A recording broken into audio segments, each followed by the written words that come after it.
Teman-temanku, sahabat-sahabat, Bapak Ibu Saudara-saudari yang terkasih dalam Tuhan, marilah pada kesempatan ini kita kembali lagi mempersiapkan sedikit waktu untuk mendengarkan dan merefleksikan sedikit sabda Tuhan yang kita dengarkan pada kesempatan ini. Kita mendengarkan bacaan Injil dari Injil Matius bab 5 ayat 27 sampai 32. Kamu telah mendengar firman, jangan berzina. Tetapi aku berkata kepadamu, setiap orang yang memandang perempuan serta menginginkannya, sudah berzina dengan dia di dalam hatinya. Maka jika matamu yang kanan menyesatkan engkau, cungkilah dan buanglah itu, karena lebih baik bagimu jika satu dari anggota tubuhmu binasa, daripada tubuhmu dengan untu dicampakkan ke dalam neraka. Dan jika tanganmu yang kanan menyesatkan engkau, penggallah dan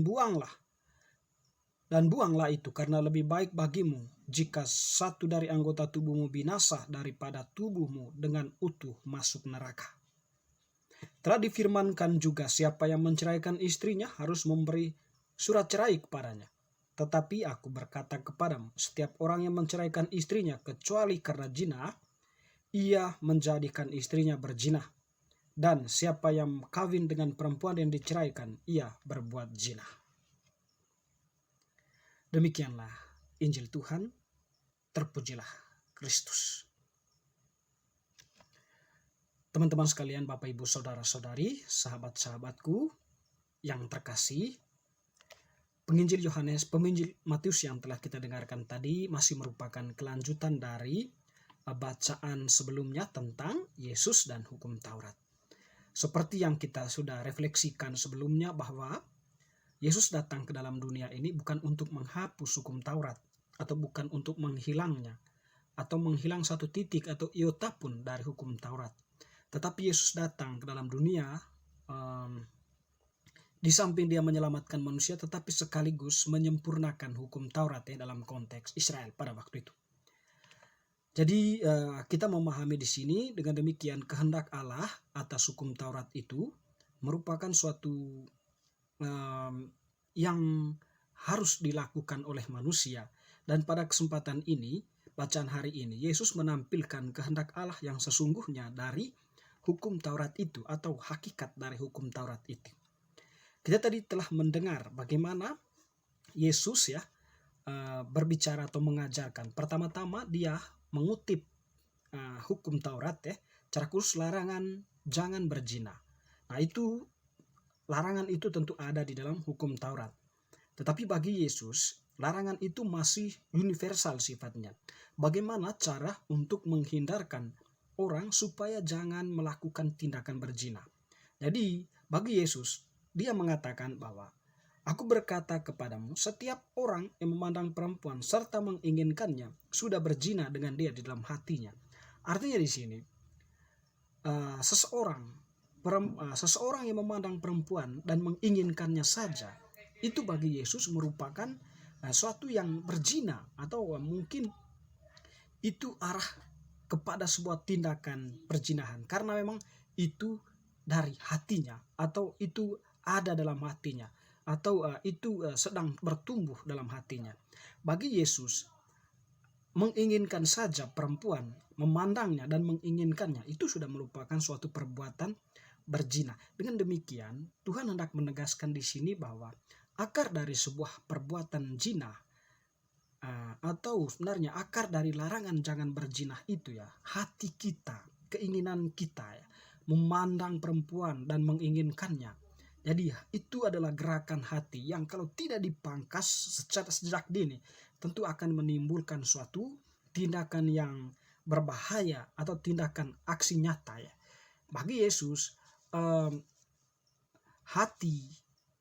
gerakan hati itu lebih condong kepada perbuatan berzina, itu arahnya ke sana, sehingga lebih baik harus ditegur memang hati itu, atau memangkas akarnya dari perbuatan berzina itu daripada nanti itu akan berbuah dan bisa menimbulkan suatu perbuatan yang lebih besar lagi daripada sekedar keinginan.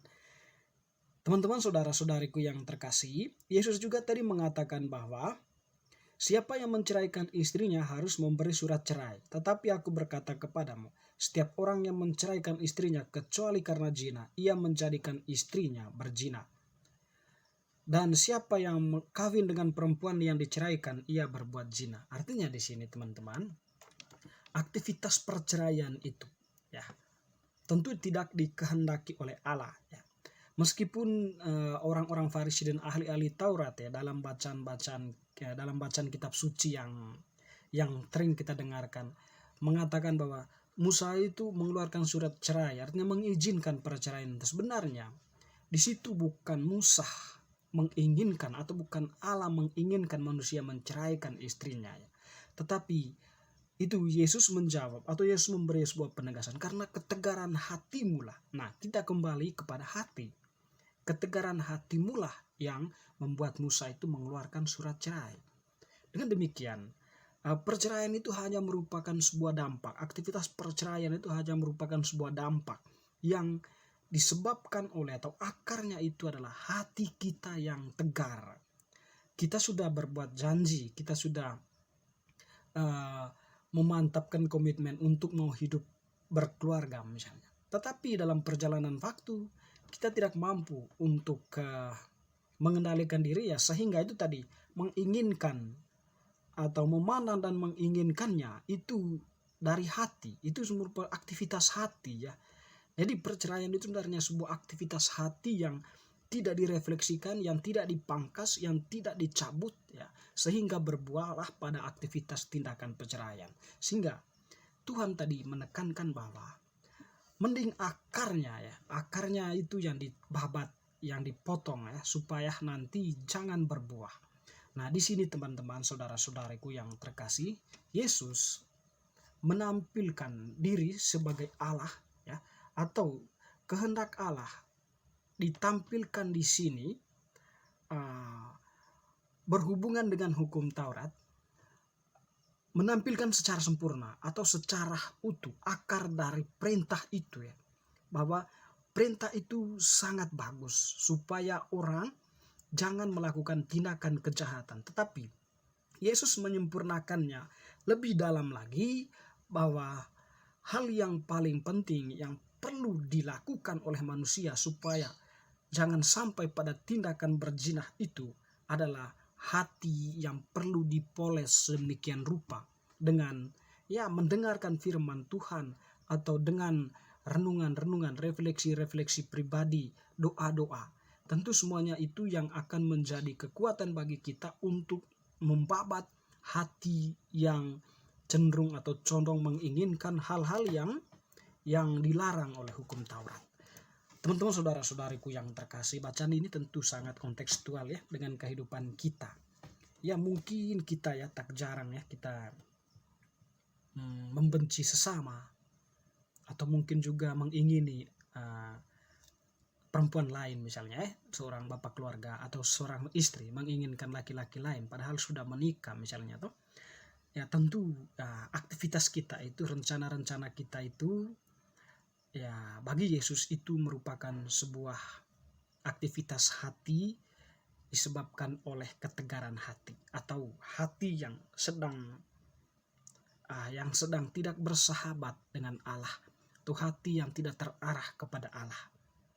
Bagi Yesus perselingkuhan akan terjadi atau perzinahan akan terjadi ketika kita tidak mampu memoles hati kita dengan kehendak Allah, atau dengan apa yang menjadi keinginan Allah.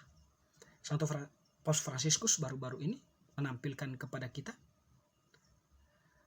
mendengarkan, hati yang mendengarkan, atau telinga hati yang mendengarkan. Itu hendak mau mengatakan bahwa di tengah kehidupan kita saat ini, atau mungkin diri kita sendiri, ada keinginan atau ada kemauan untuk mencari yang lain, mencari pasangan yang lain dari istri atau suami kita yang sah. Bagi Tuhan atau bagi Paus Fransiskus, untuk mencegah hal itu tidak terjadinya perpecahan dalam keluarga, mendengarkan Tuhan itu sangat penting.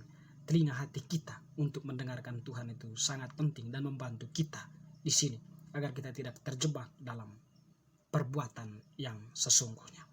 Bapak Ibu Saudara-saudari, teman-teman yang terkasih, semoga bacaan hari ini meneguhkan iman kita. Amin.